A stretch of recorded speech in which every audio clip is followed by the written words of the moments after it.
When war we were refused, enthroned in the garbage bin. But no need for that now. Free yourself of that now. And help me sing my song. La da da da da da da da da. Inhale, and raise up. Gonna open up to receive. One more time.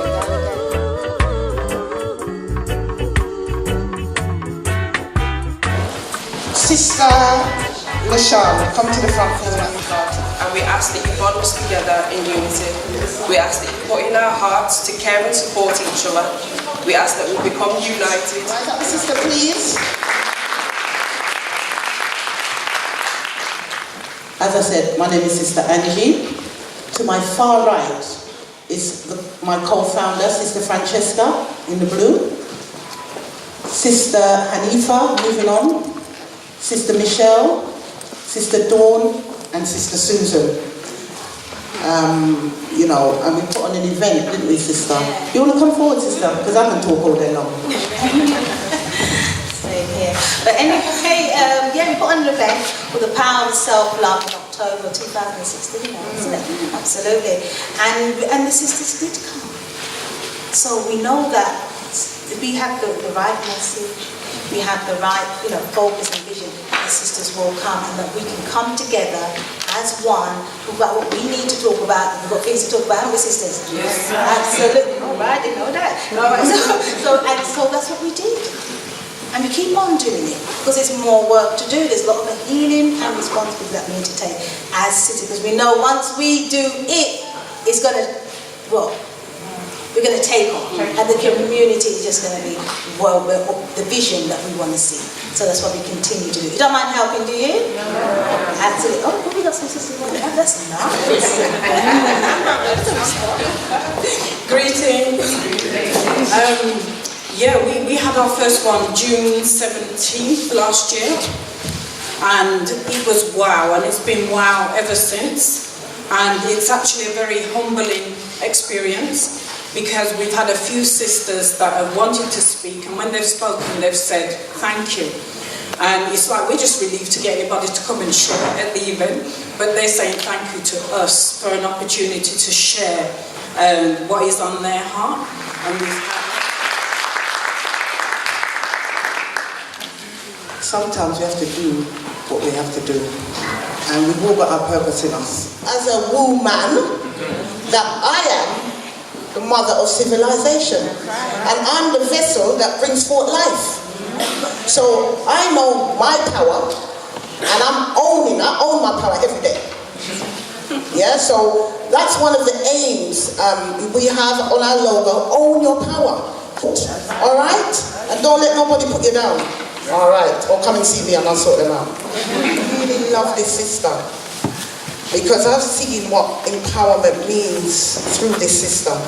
She has been to every single one of our sisters in Empowerment Circle, and she's made use of the space. But first of all, I must praise the Most High. So I greet you in the name of the Most High, the all-knowing, the all-seeing, the all-powerful, who I give thanks to for absolutely everything. The Sisters Empowerment Circle has done so much for me. I just feel so blissfully happy just to be here and be able to tell you a little bit about what it has done for me. And when I first went to the Sisters Empowerment Circle, I sat at the back because I was shy. And I didn't know anybody there, and I thought I didn't want to be noticed. But so they did notice me, and they said, like Angie said, they said, come forward, don't stay at the back. So I came forward. But what has the Sister Empowerment Circle really done for me? Now, to tell the truth, it saved my life.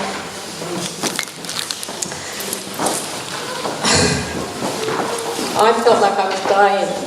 Truly, you really don't know. Spiritual death, mental death, emotional death. You don't know where I was. I was at a crossroad and I didn't know which way to turn. And I needed to be saved, but I didn't know how to be saved. And God is my witness. I don't know how I managed to get to the Sisters Empowerment Circle. I don't remember actually going there. All I remember is I was there amongst the sisters. One of the things that I do want to talk about, though, is the Sisters Empowerment Circle taught me to utter 2 main words, just 2 main words, and that did it for me. They taught to me, I am. I am powerful, I am beautiful, I am happy, I am joy, I am peaceful. They taught me how to affirm and to love myself. Now the last thing I want to say is, may the Divine Spirit bless you all with a clear mind, a peace-filled heart, and a powerful, courageous, divine African spirit. One love. Thank you for listening.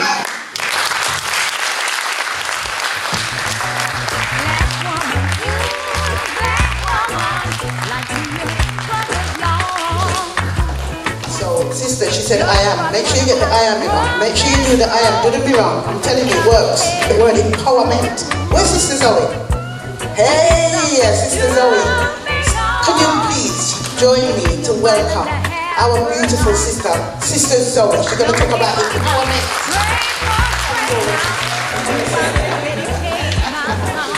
Very well, sis. Yes. So, there's always in life, always situations you're going to go through. Every single one of us has gone through some adversity. Some more than others, but it's not about the degree of adversity. So myself, Zoe Bennett, I am a multi-award winning businesswoman, and I'm an author of a book, and also an international inspirational speaker.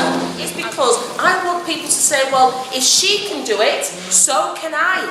And that's what it's all about. Each and every single one of you are capable. You have it within yourself to be what you want to be. There's nothing that ever limits you apart from yourself, your thoughts. Now today is about health and well-being, about mental health, about economic strategy. And one is not more important than the other. But the one thing that brings them all together successfully is creating the foundation. Doing that by sacrificing, because it is about sacrificing, and it's not about a case of, oh well, I'll just give up a drink of wine. No, you have to go in hard. If you want it hard enough, you have to go in hard. And just by analysing your behaviour, lots of things change. Do you think all these superstars, all the people such as Richard Branson that they gave up, they failed time and time and time again. There's no shame in failing, but where the shame is not dusting yourself off, learning from what that failure was, and moving on and doing bigger and better the next time. So, where Sisters of Empowerment Circle stand, they stand on unity, supporting one another. So, what I'm saying to you all is, individually be great, but collectively be supersonic great. But that's what it's all about.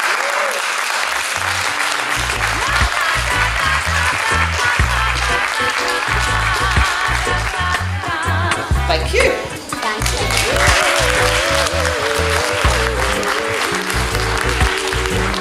I haven't been waiting long. I've been blessed to listen to the speakers who come before me, because we're not waiting. We live in the now and appreciate who we are and what we're giving. As we're planning to give, as we're taking, we should be planning to give as well. And when I came to be at peace with myself was when I realized that 99% of gold mining is digging through bottom. Upskill. Every time you feel down, learn something. So we're launching a financial institution around August called Anansi Money. Be aware that we are putting those into our next generation. And this is a very fast learning generation. So if you teach them dysfunction, they are going to do it on steroids. But if you teach them philanthropy first, because they have no concept of money, if you teach them that their 24 hours are worth as much as a billionaire, they will go and duplicate that on steroids. We are now going to move into our speakers, our keynote speakers. And one of our topics today is health, because without health we don't have anything, we can't go nowhere. So, you know, we say our health is our wealth. We're going to start off with a sister and come up and give us a brief presentation and it's going to be about mental health. I'm going to ask Sister Sonia to come forward, and can we rise her up, please? And I want us to keep clapping until she gets it.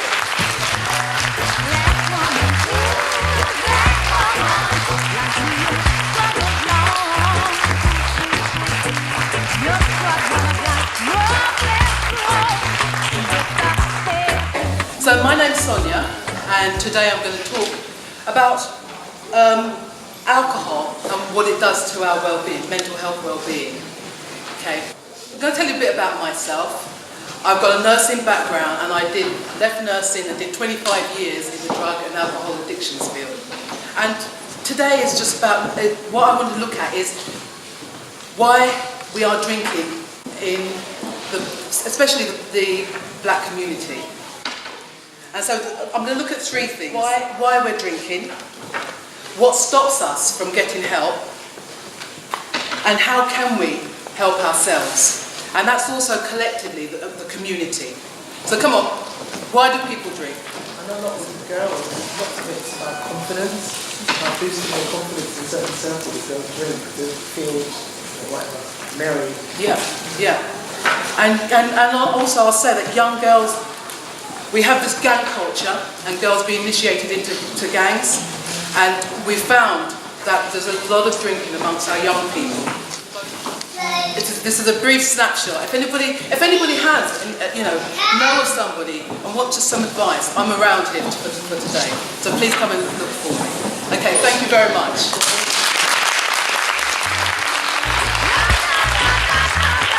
Okay, rise up, Sister again, if she wants.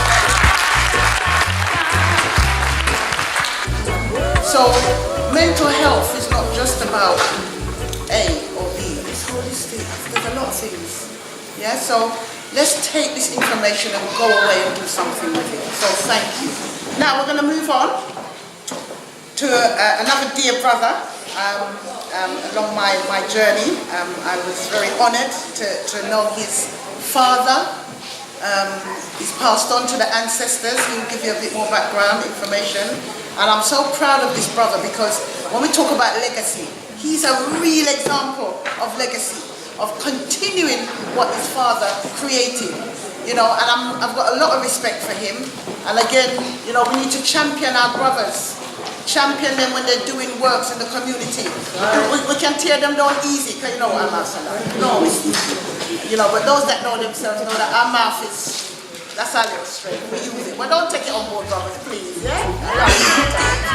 But yeah, brother, Stephen, come to the front, please.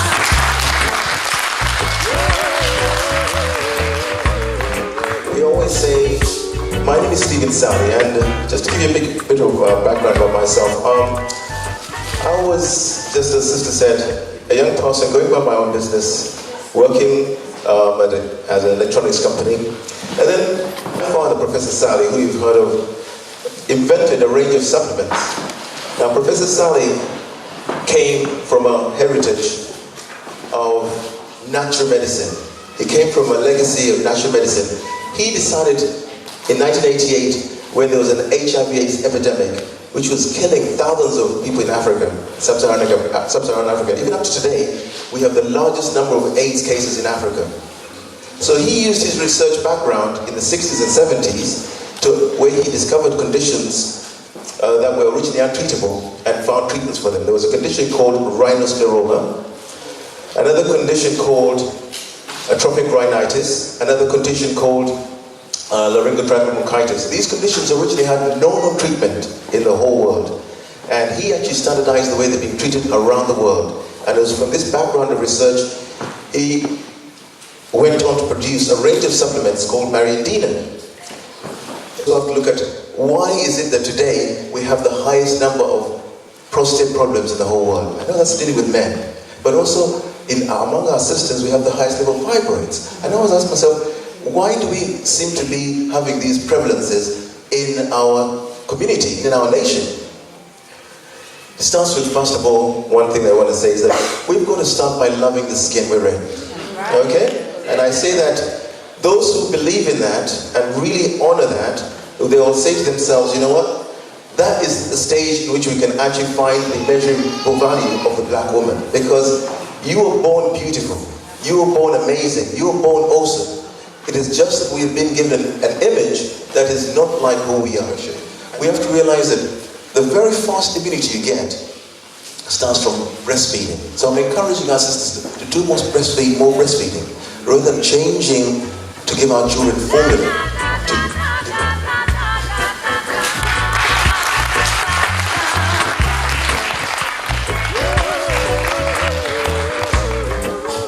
Two things. The book that he held up, Forgiveness, I've got it. I highly recommend it. Highly recommend it. Greetings, everybody. As a follower of the Honorable Minister Louis Farrakhan, I can never thank the Divine Supreme Being enough for his personal intervention in our miserable affairs as black people after being in the hands of Caucasian people for over 400 years, robbed of our names, language, culture, religion, and our God, and our lands being plundered. I could never subject matter that, or the title that we are under today, the immeasurable value of the black woman, is a big subject matter, right? Because if we as men cannot rise any higher than our women, then our women are very key to our elevation as a people, right? So it's time now, sisters, for you to come together and continue to do what you do, but maximize it. Because one of the worst sights on the planet is a miserable looking black woman whose face don't know how to smile. You have so much to be happy about. And if you can't smile, you're making yourself sick and you don't even know. So smile. May Allah bless you, brothers and sisters.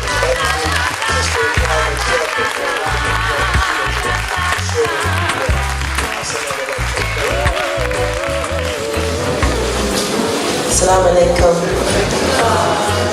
Hello everybody. My job is always, I'm a yoga teacher, but I also work with chakra healing. And chakras are the healing centers of the body, the spinning wheels of energy that helps to balance mind, body and soul. And in order for us to have any power, without giving it away, we've got to pour from it from within.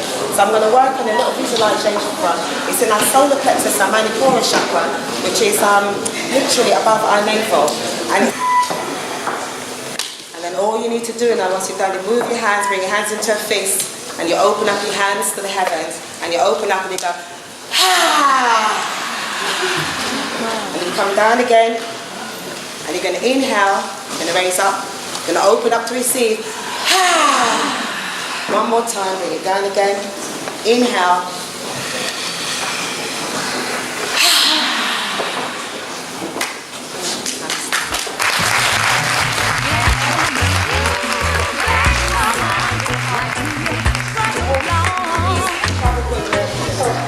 My beautiful sister, let me teach you first and foremost. As women in 2018 grown tired of the old stereotypes of what it is to be a mother, a wife, a boss. It is time for women to step up and challenge these old ideas, to cast off mother's guilt and working women's fears. With a newly gained understanding of the nature of male and female, we use the art of wisdom woven with fabric to beautifully dress and model the new woman. The new woman sets the standard of civilization and is the key to building the kingdom of God. The fashioning of this new woman, not patterned after the old world, but beautifully styled by God in modest garments, tailored so as to cleverly protect the female from focused attention to her body shape, thus revealing to the world the secret knowledge that female beauty lies not in the revealing of her form. The empowering and secret knowledge garments the mind of the female to take on the greatest responsibility of our time, a responsibility of divine magnitude to be the new woman who brings in the new world.